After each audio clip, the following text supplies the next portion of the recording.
Okay, hi everybody. We're here at the last speaking slot of the day, so let's try to make it like with some energy. Ask me questions, feel free to interrupt, stuff like that. It's obviously a small group, so we can kind of make it a little bit interactive. My name is Mike. I'm a co-founder and CEO of a company called Tecton. What we do is we build a data platform for AI applications. I'm getting some like reverb on me. Is there possible, you hearing reverb too? Is it possible to, okay, you got that, thanks. Okay, cool. So we build a data platform for AI applications. What does that mean? It's all about connecting to your various types of enterprise data and activating it, making it possible for you to serve it to AI applications really quickly and do all of the development, management, processing of that data very quickly for real-time applications and all kinds of personalized and hyper-personalized AI use cases. Earlier this year, we were doing a company offsite, and I was just looking up some stats about like what's coming with AI, like what's some of the impact coming with AI in the future. And one of these big like McKinsey-like consulting firms, they had a stat which was, I'm trying to figure out where is the least reverb for me. They had a stat which was the global impact on GDP from AI in the next, by 2030, right? And personalization is going to add $5 trillion to GDP. So trillion with a T, not with a B, so really big. And so then the question is like, where does that $5 trillion come from? That's not incremental improvements. That's not things that are like, hey, we made our existing recommendation system, 10% better, and then we kept working on it and got it, the next year we got it 5% better. There's something that's like a really step function change to the performance of these systems. So we believe generative AI and predictive AI working together can unlock this value, and it's going to be a major part in unlocking real dollars from personalization. And one of the architectures to enable that is something I want to talk about today. So we talk about, of course, there's a million talks here about RAG. One of the things I'm going to talk about today is an augmentation of RAG that blends traditional predictive or discriminative ML architectures with a RAG architecture to get a way better personalization. So I want to motivate this whole thing by, let's just have an example. Let's have an example use case. Imagine we're building a company to crush Booking.com. We want to totally have the most personalized recommendations. So Booking.com, there are often travel websites. You go there and you pass in a bunch of concrete queries, and you have to go back and forth, and you have to iterate a bunch, stuff like that. In this example, we just want to make a website where as soon as you go there, if you have an account, it just gives you the best recommendation right away, right? So how can we build something like this? Well, one thing that we can do is we could just naively say, ask ChatGPT, hey, where should, give it a blind query. Where should I go for my summer vacation, right? And we know an LLM, even if it's the best LLM, it's going to tell you something very generic. Go to Paris, right? Paris is this popular place. But is that the right thing for you, right? That's not personalized in any way. That's probably a crappy recommendation for most people. Maybe some people really want to go to Paris and that's the right thing for them, but that's not generically a good solution. So how can we get a better recommendation, right? So could we fine tune our model? Well, fine tuning doesn't really help the model learn more information about you. It helps the model behave the way we want it to or perform the way we want it to on our website, show up the way we want it to, but it's not going to give it the information that it needs to know about you. Prompt engineering, same kind of thing. Let's rephrase the question. Let's allow it to maybe take some time to think, synthetically, but it's not actually going to give it the context that it needs to make the right decision for you. So we need to have some context, and we talk about Retrieval-Augmented Generation as a way to retrieve some context about something, right? And ideally that can be about a person so it can make the right decisions, right? So here's what a traditional reg looks like. And I call it Stone Age because this is like a super blind thing. And what I'll claim here is that we're gonna see reg over time, this architecture iterate and more and have many augmentations layered on top of it before it becomes a very world-class, very mature solution. So we're gonna see kind of some big changes this year, fewer changes next year, et cetera. And it's gonna kind of taper off. What we're looking at is like the super basic reg. So I have a vector database, I have my query, where should I travel over summer break? Gonna generate an embedding from it, look up some candidates that are kind of similar from whatever my user embedding is. Here's some candidates, Paris, Tokyo, Johannesburg. We don't even really know what that similarity space is. Pass it to a model, it's gonna choose one of them. I chose Paris. It knows that Paris is more popular, let's say. This is kind of a crappy architecture for a recommendation for this type of use case. If we were searching over our documentation or a static content corpus, maybe it would be different. But right now, this is kind of just like, we wouldn't really use this for this, right? So what are we looking for, right?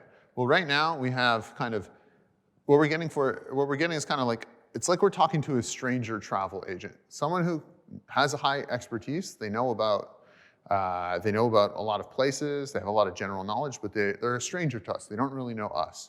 So that's why they're saying Paris. What we want is someone who's kind of like both a travel agent and our best friend. They have high expertise and they have high context. And when you get that, you're gonna get something, some type of recommendation that's very personalized, right? You said you loved that sailing trip last summer. Well, you should go check out this thing in Greece that's happening this summer. It's another sailing related thing. And I know you like hot summers, so it's perfect for you, kind of thing. So how do we get this kind of recommendation? This is the kind of recommendation that we need to power our website, right? So, well, first let's look at these candidates, right? Without context, we just have these like uncontextualized candidates. Paris, France, Tokyo, Japan, right?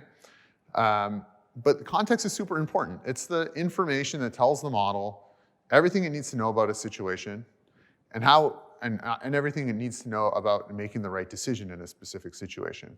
So an uncontextualized candidate, like we were just looking for, doesn't have a lot of information.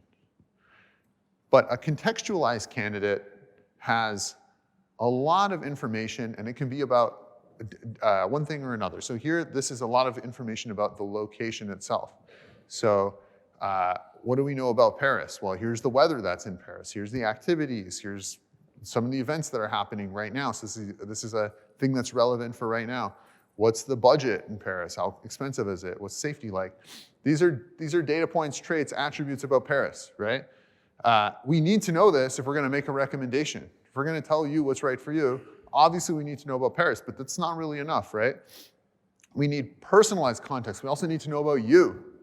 What do we need to know about you? A lot of things. So we have uncontextualized, we have contextualized with, the red is contextualized with location information, and then with personalized context. So this is context this is what a website could know about you from your account, from your stated preferences, from a wizard where you kind of first tell it like some of the details and preferences that you have. And it can know, hey, what's your preferred climate? What kinds of things are you interested in? What's your budget? What kind of hotels do you like? What kind of accommodations do you like? All kinds of things.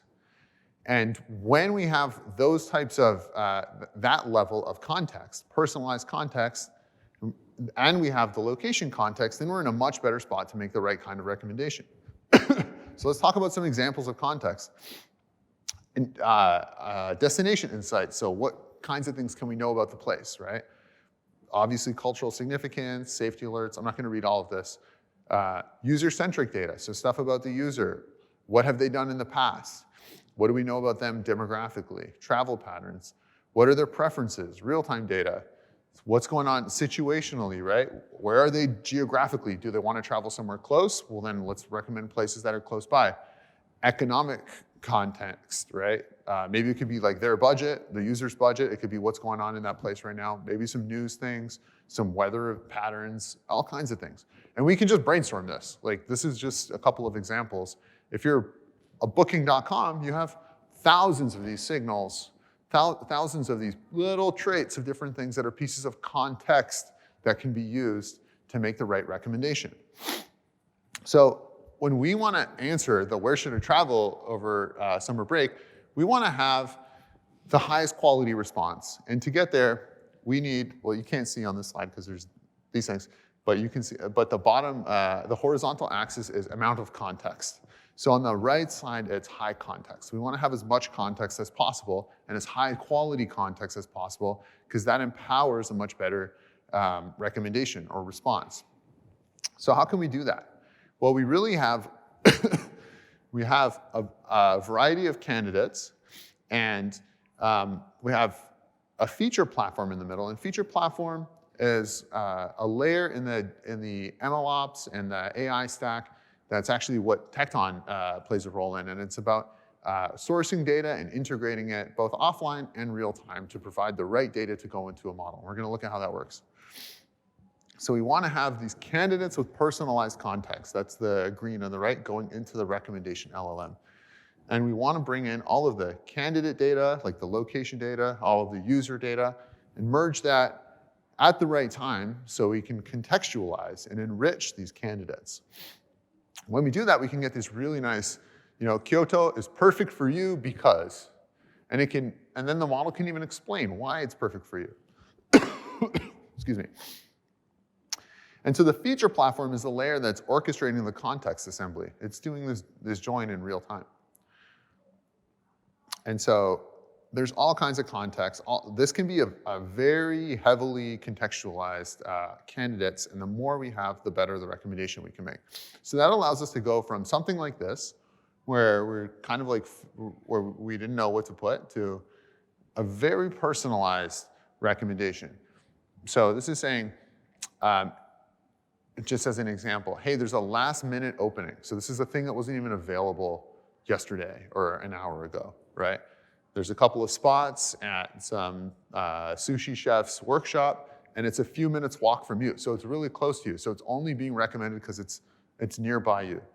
And they're doing some stuff that you've recently blogged about, and it's a perfect evening night with clear skies. So it's actually nice to go for a walk tonight. So that's why it makes for a good recommendation for you, right? It's highly personalized, it's real time, takes into account a lot of context about you. So how do we build these amazing personalized contexts? So in this talk, I'm just gonna go through 4 layers of personalizing context, right? And the first is kind of like a no-op. It's kind of like we just don't have context. We talked about that already, and that's where we get really bad recommendations. That's just gonna say Paris. That brings us to level 0, right? They're generally terrible. There's no personalization happening there. So the first layer of personalization is when we want to draw from past behaviors, right? Past activities, profile data, and this tends to be batch data, data that's processed in batch, and it's slow, it doesn't change very frequently, it's mostly static. And so that tends to live in the data warehouse. And so this can be like, where have you been in the past? What trips have you done in the past? What are your interests? What kind of activities have you done that are in our logs, right? That we know about. And when we integrate this data source, and this could be a data lake, obviously, you get your candidates contextualized with batch context, and that gets us a little bit better, right? And so I'll get to like what quality of recommendation we get in a second. But if we're building this, there's a couple of problems we encounter. We have to build pipelines to retrieve, to serve, to join data from all of the warehouse and the data lake. We also have to build these historical versions of this data to be able to do an eval when we're developing this, when we're trying to figure out, hey, are these good recommendations in the first place? We have to calculate a lot of these values historically, so we can do benchmarking and we can evaluate how it's going. So Tecton is a platform that makes it really easy for us to create these signals and operationalize them. And I'm going to show an example of such a signal, right? So one is, what are the last 5 places this person has visited? It's a pretty straightforward signal. Let's look at how you implement and then operationalize that in Tecton. So in Tecton, what you do, and this is, so Tecton's a feature platform, and it's all about defining what we call features and operationalizing them. The first step here is interacting with a simple Python SDK and writing some simple Python code. In this case, we're defining a batch feature view, because we're talking about batch data, and we're defining the feature. This is a Python function, user's last 5 trip destinations. We're taking in the trips data source, we're returning these columns, user ID, date, destination, and then there's some metadata that we collect. What's the data source that we depend on? What is the entity that this feature is about? It's about a user. And also, we're doing a special aggregation on this because we want the last 5 places this person has visited. We have a last 5 aggregation over the destination column. So that tells Tecton, hey, this is a feature that we've defined. We can register this. We've made this little object that's the feature object. We want to use it for model building, for evaluating our whole LLM application. So we want to create an eval data set. This can be in our Jupyter notebook, in any Python environment, right? With one line of code, we're going to say, hey, give me all the feature values for this feature that I just defined over all of the past, this date range from 2022 to 2023. And that might be our eval range that we're going to determine, hey, is this model providing good recommendations if I use this enriched data? Maybe I'm going to iterate on this a bit, and then I'm going to say, okay, this is good. I like how this is working. Now I need to productionize this. I need to orchestrate this regularly, compute this feature, this signal on an ongoing basis, and I need to also load it up into production online hot storage for me to serve it in my production environment in real time, such that I can do this real-time enrichment for real-time inference, right?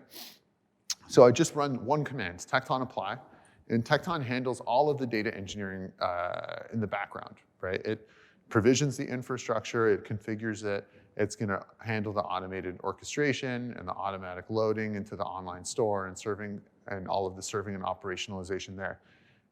So that's really nice. It's kind of abstracted away all of this data engineering where I previously would have needed a bunch of data engineers to do a bunch of work. And then from there, I can just query this stuff in real time. So it's just a simple API to say, hey, give me the latest version of this feature. I want this signal right now in real time such that I can do some real-time enrichment. And it's from that API that we can do that real-time join with the candidates to do that enrichment. So this is really cool. We just did a couple lines of Python code, and we have a fully productionized signal that can be used for production real-time enrichment.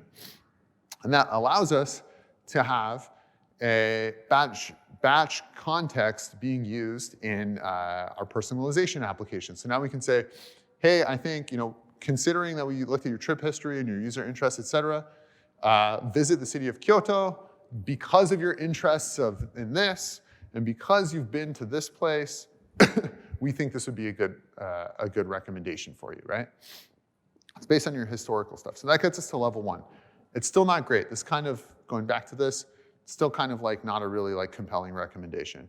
So level 2 is when we start bringing in streaming data, right? So how do we take into account information, data that or make recommendations that are adapted to your current interests and some of your recent behavior? So if you were just clicking, imagine you were just clicking around on the outdoor activities part of a partner website.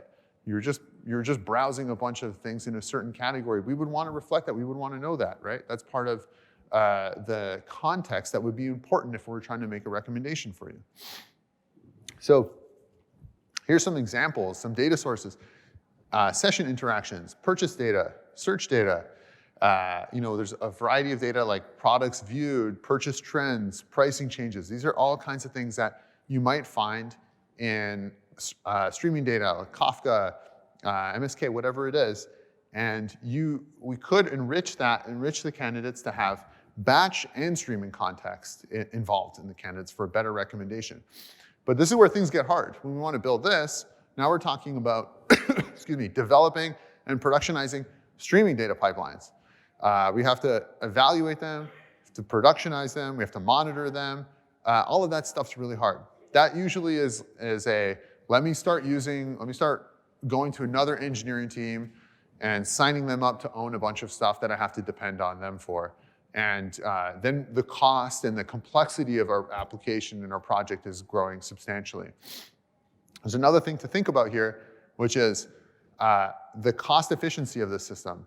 This can cost a lot of money if it's set up in the wrong way, right? If you're not careful about how you set up your streaming architecture, then you may do something where you're gonna end up with a big bill at the end of the month. And we've seen many companies accidentally shoot themselves in the foot by not being careful about how they handle streaming data. So how can we build something like this? So let's go back to Tecton for a moment. So we want to build streaming context. So here's an example. In the past hour, what topics did this user watch a video about? That's very relevant if I'm trying to make a recommendation. So how am I going to do that? One, I'm writing a simple definition in Python again. So I'm writing a stream feature view. And this feature is called recent video interaction topics. I'm taking in the page events stream. I'm filtered events. I'm filtering to events that are of type video play. So I'm looking only at the video play objects or events. And then I'm selecting a certain set of columns from them, user ID, date, video topic. And then within Tecton, I'm doing an aggregation. So I'm taking the video topic, I'm filtering to the last 5 distinct video topics, and I'm saying over the last 1 hour. And so what's happening here is we're defining a time window aggregation streaming data pipeline. And that's a feature view that exists in Tecton that Tecton can run both in development mode, what we're doing right now. This is just like live interaction with Python, and can be productionized and run in real time. Everything else is the same. Creating the eval data set, so now I want to interact with this object to create a training data set or an eval data set. I want to deploy to production, 1 line, and then I can begin instantly querying it. Everything's the same here, and also we backfill all of this data, so we can do historical benchmarking. So when we get that right, and I guess I'll just mention that each of these steps is what you need that extra data engineering team for. Because building these streaming pipelines ends up being a huge challenge. There's a lot of nuances and a lot of pitfalls where people can get stuck. And the idea is to abstract as much of this away as possible, so it's easy for a data scientist or any individual ML engineer to self-serve their development and productionization of their AI application. So if we have streaming, batch and streaming context, then we can take into account locations viewed recently, recent activities, pricing changes, stuff like that. And then we can give a recommendation like, hey, considering you've recently been looking at trips to Japan, so now we're honing in on Japan, and your recent interest in fine dining, here's a recommendation for some fine dining thing in Japan. Way better recommendation. And that gets us to actually a pretty good recommendation. There's one more stage though. That's where we start taking into account real-time context. So how do we have informed, personalized recommendations using live external events, using current context, and also another source of real-time data is the user's inputs. What did they just input? Maybe there's a text box on the site and you're prompting them, what kind of trip are you interested in, or something like that. So now this is getting really complicated, right? We have our vector database providing our candidates, and then we want to enrich the candidates with batch data from our warehouse or our data lake. We have a bunch of Kafka streams or different data streams, event streams with all kinds of events that we also want to process and involve. And then there's information potentially from the user application, for example, a query. Maybe we're going to call out to another data provider. So this could be querying weather for a certain location, figuring out maybe some information from the user's session right now. What is the user's location right now? What can we infer from their user agent, from their IP, things like that? Maybe that's very relevant. So this is a big integration task. And this is where things like really explode, because now we have to do both the batch, all of these challenges we already discussed, but we also have to operate real-time compute pipelines that are productionized. If you're trying to support a production application, getting certain things, querying out to external systems, and computing features, computing these signals in real time is quite a challenge. Within a certain latency budget, that's tough. We may want to integrate with third-party data sources, super tough. And then we're opening up a whole kind of like Pandora's box of performance optimization, where we can spend a lot more money and make things go faster, but then we're spending a lot more money. And that's a pretty big challenge. So I'm going to give an example of how one of these can be defined. How far is the user from the destination? Are they in the same country? Well, what can be defined here is it's done in the exact same way, right? So we're defining an on-demand feature view. That's what we call these real-time feature views. And we're taking in, so the function that we're defining is device to destination distance features.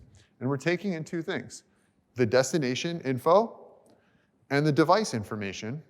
And then we're doing some simple Python this is just Python code that's gonna run in real time. We're gonna get their locations for both of them, and we're gonna compare their locations, turn it into kilometers, and then we're also gonna have another field which determines are these in the same country, and then we're gonna return that. And when we write this, in the decorator here, we say, hey, there's one feature called distance to destination, the other feature is called same country.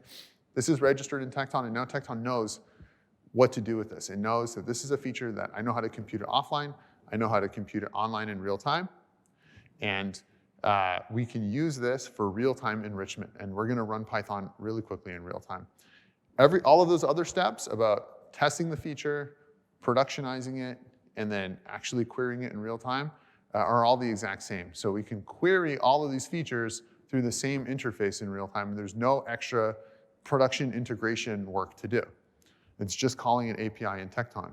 So you don't have to modify the application in any way. Another example, what about if we want to pull data from a third-party source?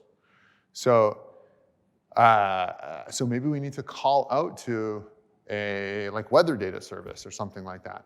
So here we're defining an API source, and that's defining this source where we call out to weatherapi.com. And then we have our on-demand feature view, and we're just telling it to talk to the weather data and extract out the current temperature and the weather condition in that location.